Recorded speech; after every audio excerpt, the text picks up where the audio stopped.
Near mint condition, the home of collected editions. That cover's so awesome. Absolute format is the best way to own this store. Time to empty those wallets and fill those shelves.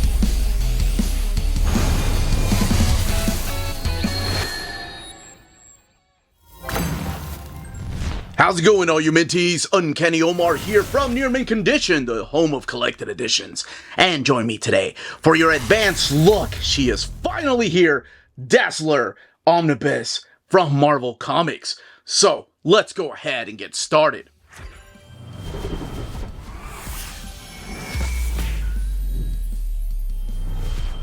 Before going any further, a big thank you to David Gabriel and the fine folks at Marvel for sending us an advanced copy of this omnibus.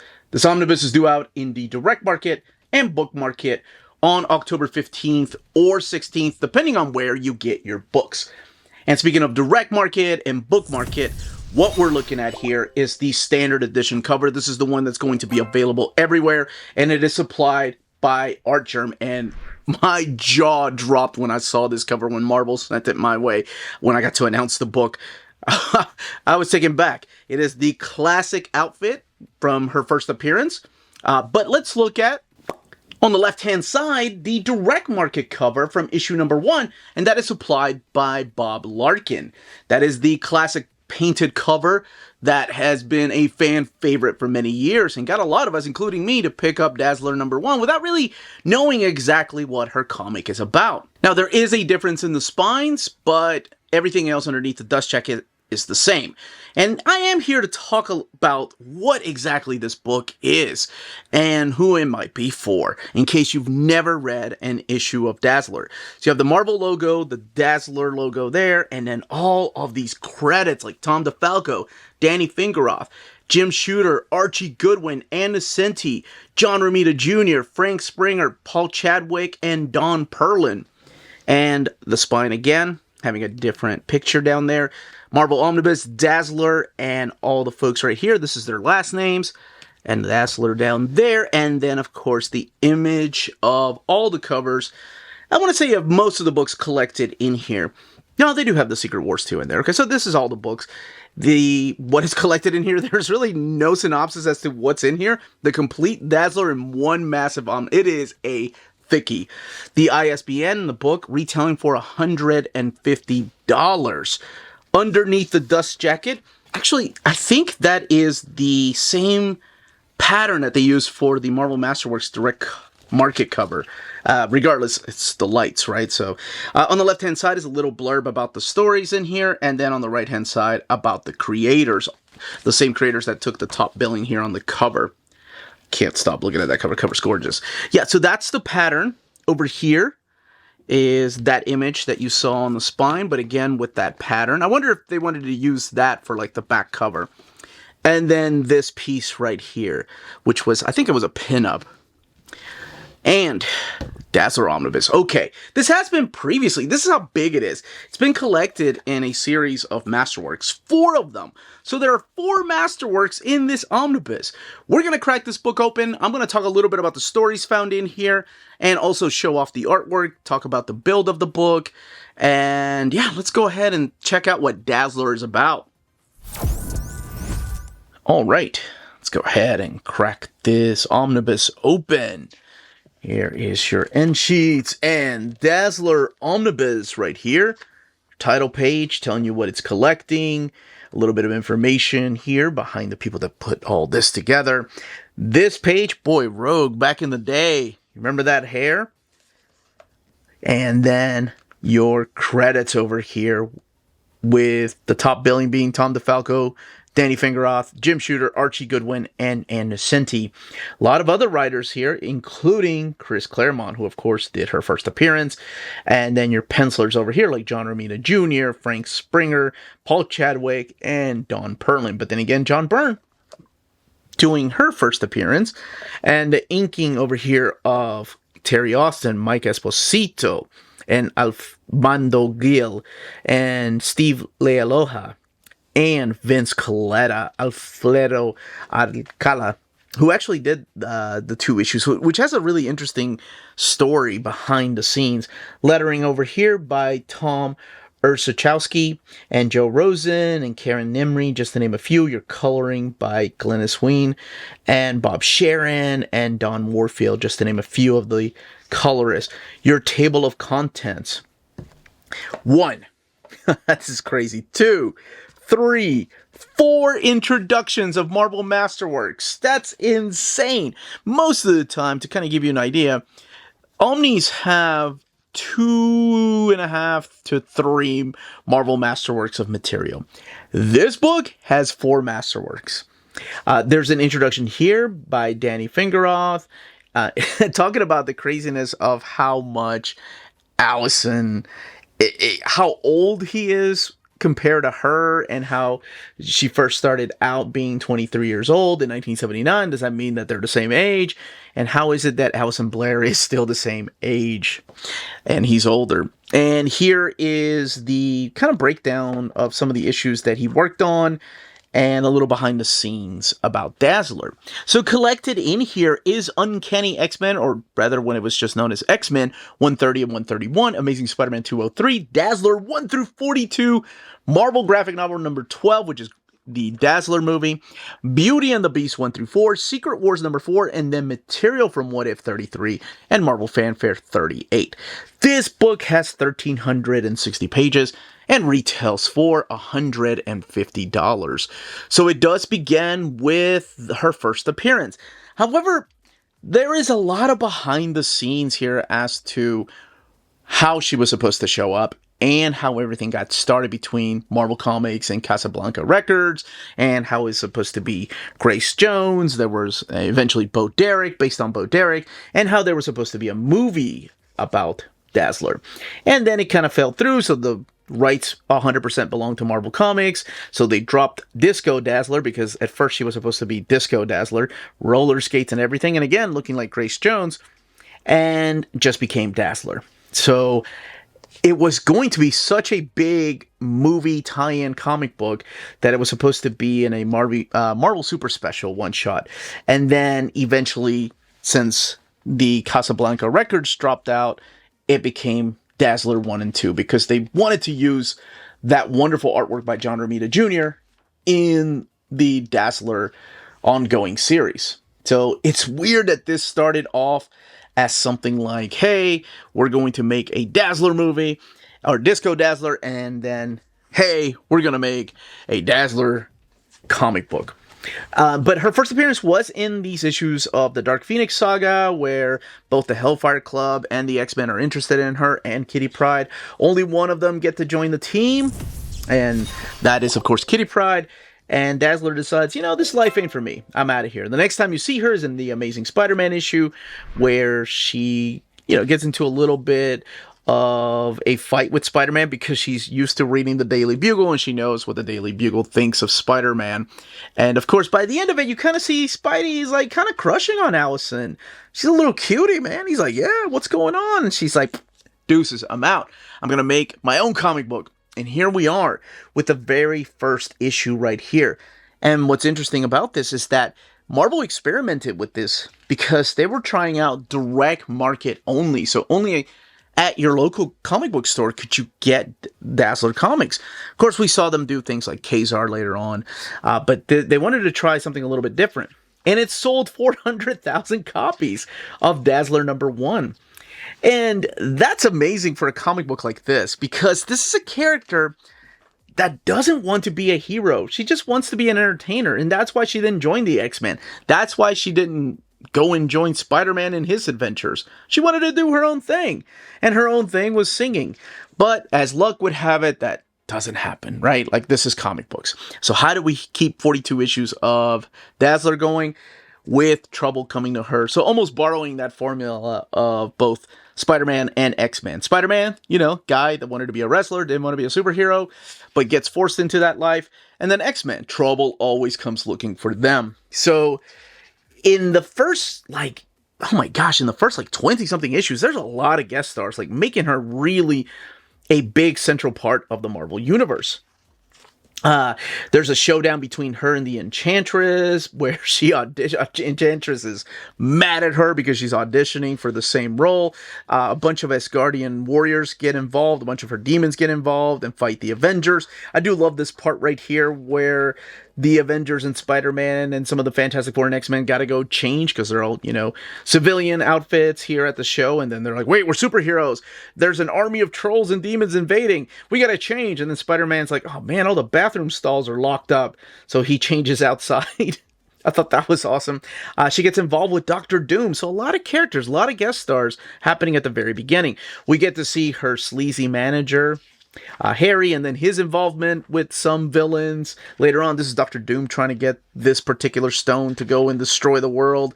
And that forces him to throw her into Nightmare's realm, where she faces Nightmare.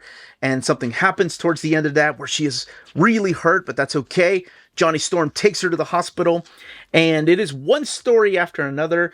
I love, what is this one called? Tell Joey I Love Him. It's all about this old lady that is her roommate at the hospital, and her son Joey is involved with the mafia, and she wants Dazzler to go and help out.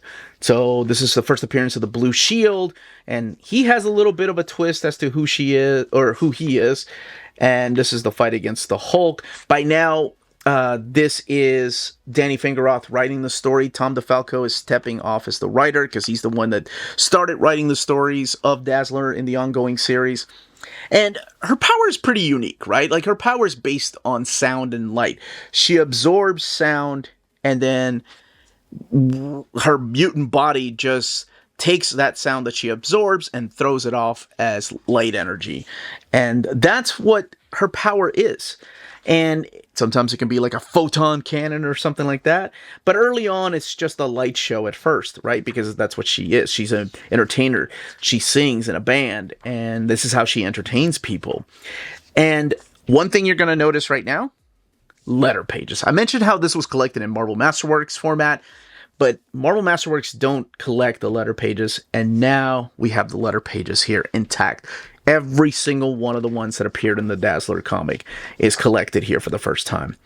This is the Techmaster storyline, where Techmaster, this new villain, finally she gets her own villain, and she will from time to time, ends up hiring the Enforcers, these characters from Spider-Man, to go and try to take her out. She ends up getting kidnapped and becomes part of this thing where Project Pegasus is trying to figure out what her powers are about, and she gets to fight Claw. Now, Claw, of course, this is a being of that relies on sound. He's a villain. So what happens when she confronts Claw? She gets super powerful by absorbing sound, right? So this gets the attention of Galactus. As you're seeing a pattern here, that one story is really rolling into the next one. It's like bad things keep happening to Allison, and she is the center of attention while still trying to just live this normal life of being a musician. So Galactus ends up getting her because he sees that she's super powerful to go and retrieve one of his heralds. None of these guys, the herald he's after, that is in a black hole, is none other than Terrax. So this is the fight between her and Terrax, and her coming back. This is what the What If issues are based on. The Techmaster comes back. Danny Fingeroth mentioned that, most of our superhero with dude comics, we don't really see a lot of them in their underwear. For some reason, Allison's either in a bathtub sometimes or just laying around in her underwear. I wonder why. Me too, Danny. Come on, they knew their target audience. Okay, she remember when I said that she ended up absorbing Claw, maybe?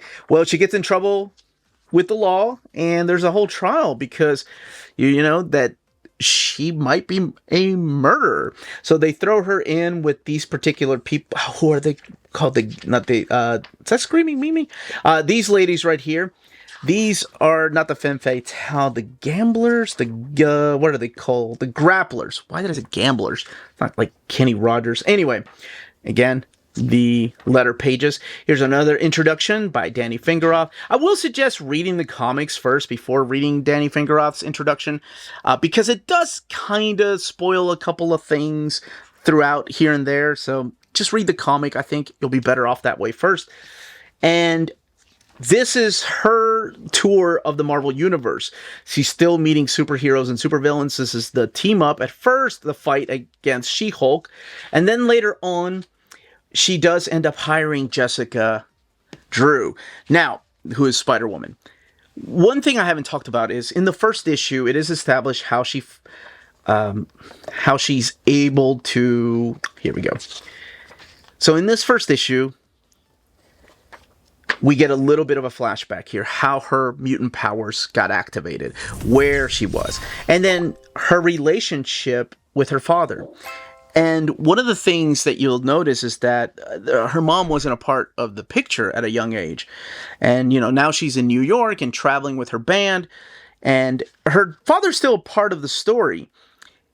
In this, she hires Jessica Drew to find out, you know, who her mom is. And that's what this big arc is about.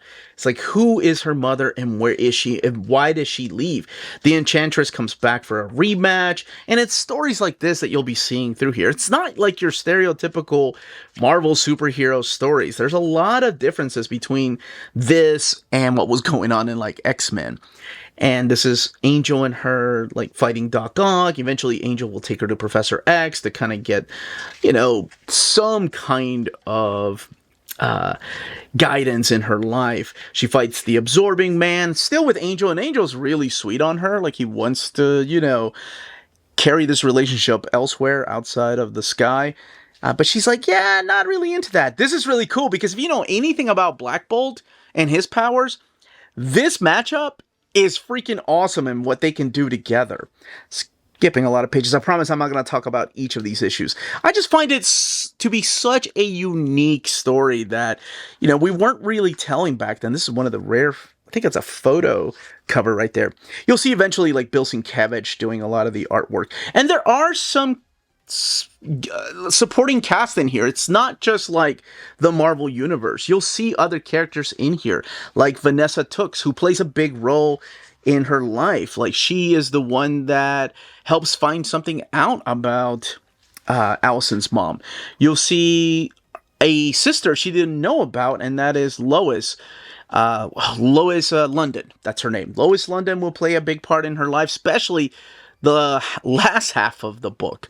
And she has several love interests throughout this book, but it is a big book. We're talking about 42 issues, like Paul at the beginning. Eventually it's Kenneth Barnett, that's his name. Kenneth Barnett plays a love interest. Then there's another character that you're like, is this guy a sleazeball or is he a love interest? Who is this guy? But we'll talk about that here in a second. And the Brotherhood of Evil Mutants comes in here. It's weird to think about Rogue being in the Brotherhood of Evil Mutants, but that's what she is. When her and Angel are together trying to go across country, here comes the Brotherhood of Evil Mutants. And Rogue just becomes infatuated with her because she's like, I can't believe I lost a fight. This is a new villain named Flame. And Rogue keeps coming back again and again, trying to do a rematch with her. And if you've read, I forgot that she hires both Power Man and Iron Fist to be her bodyguards. But this, if you've read like Chris Claremont's post-Mutant Massacre storyline when Allison was possessed by Malice and when she eventually joined the team, her and Rogue did not like each other. And a lot of that comes from these issues here, where Rogue would just go after her time and time again and would not give up trying to kill her. Again, back when Rogue was evil. And this is a guest issue by Stephen Grant. And eventually, Danny ended up leaving the book. Danny Fingeroth ended up leaving the book. And we got like Mike Carlin coming in and writing the story. So I think this, if I'm not mistaken, is Danny Fingeroth's final issue. And now what ended up happening was the sales were dropping. So they decided, okay, we need a change in the comic book. Let's take her out west. And what they do is they said that Lois, her sister, is wanted. So they both run out west. They go to California and she starts a new life. This also changed the logo. One of the things you probably noticed is the old logo is now this. This will be the new logo. And that is the logo that they use for the omnibus. And both of them start a new life over there. and she kind of gives up music to focus on acting.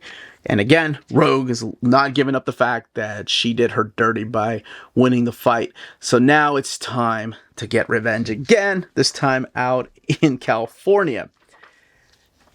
And, whoa, what is this? Okay, now we start seeing some Jim Shooter issues here. Frank Springer still drawing these issues. Vince Colletta doing the finishes.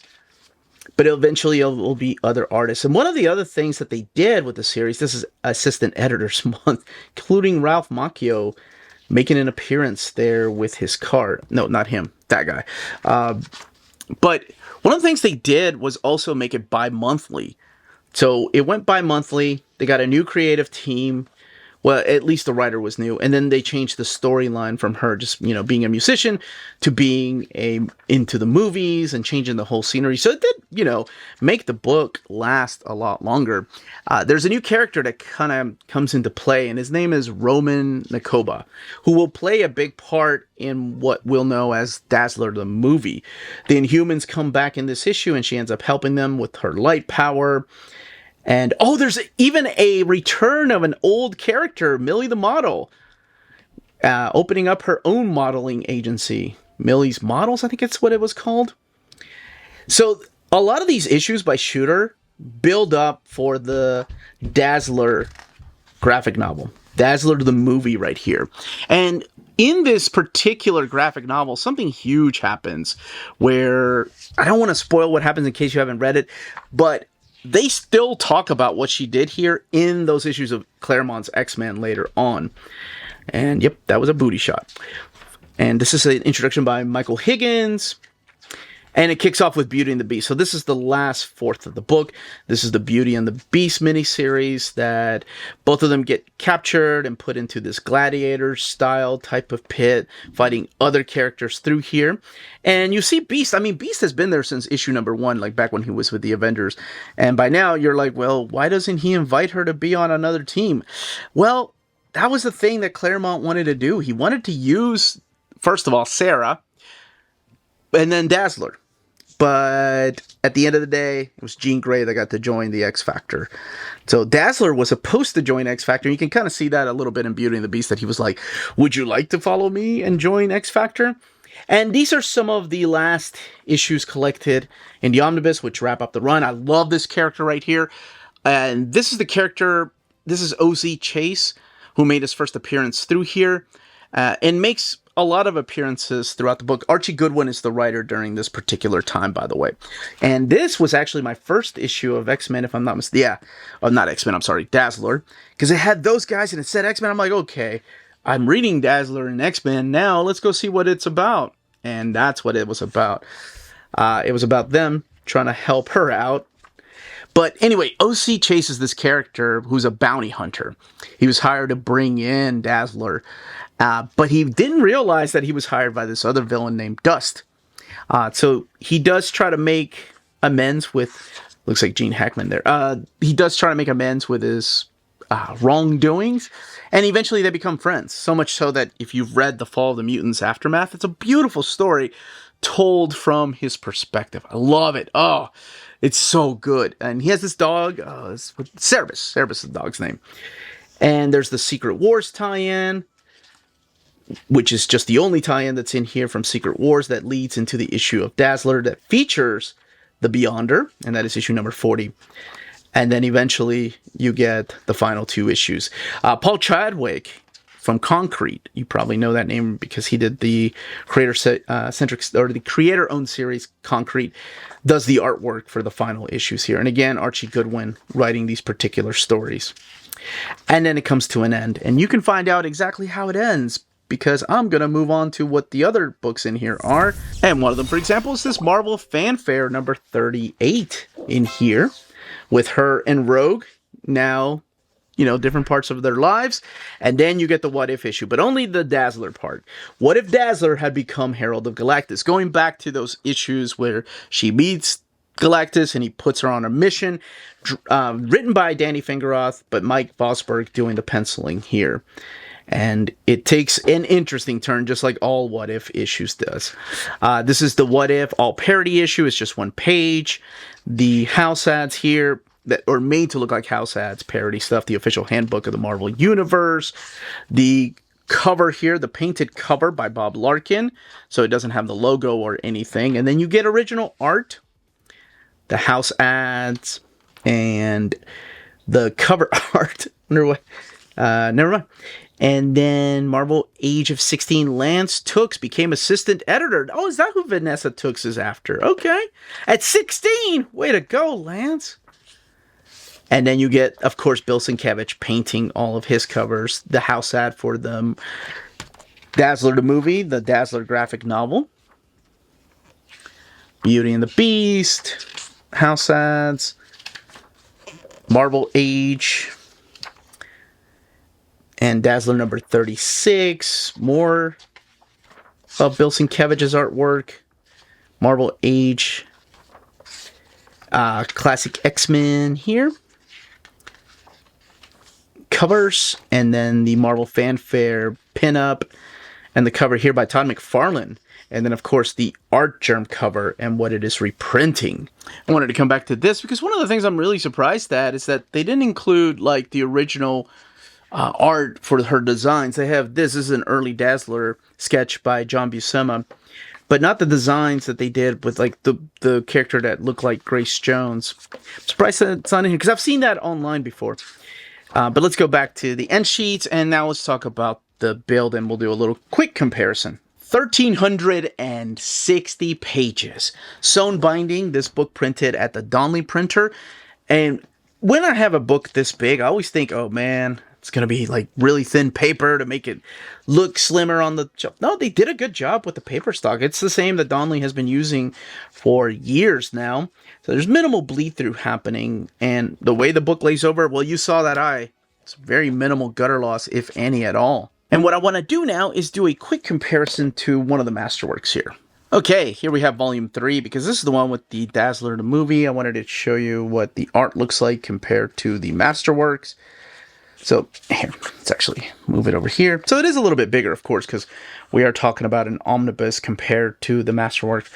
They still have, you know, the white frame around like they did with the Masterworks to kind of mimic that comic book look, single issue look rather. But the frames are bigger. Kind of give you an idea there and there. So bigger than this over here. White space seems a little bit bigger down here than this was, but then again up here as well. And I wanted to compare the covers because even the covers have the same kind of frame. The black frame around it, just like the Masterworks did. So art again looking bigger, not just in the covers, but also the internal artwork. Now, I want to go to the movie, because even the movie has the black border around the cover, the page right there, and even that black sheet is over here too. But there you go. Kind of gives you an idea of how it looks like, although that's been shifted up. I wonder why that was shifted up and this wasn't. But this kind of gives you an idea just how much bigger it is compared to that of the Masterworks. And of course, this comes with letter pages. Absolute beautiful, big, thick book. And that, as they say, is that. If you're interested in purchasing this omnibus, don't forget to check out our sponsors. If you're in Europe and you're interested in buying these books, definitely check out Walt's Comic Shop in Berlin, Germany.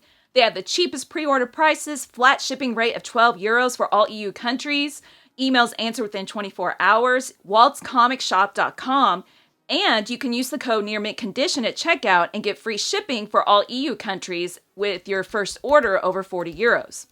That's Walt's Comic Shop, your reliable source for omnis and premium collected editions in Europe. Ding!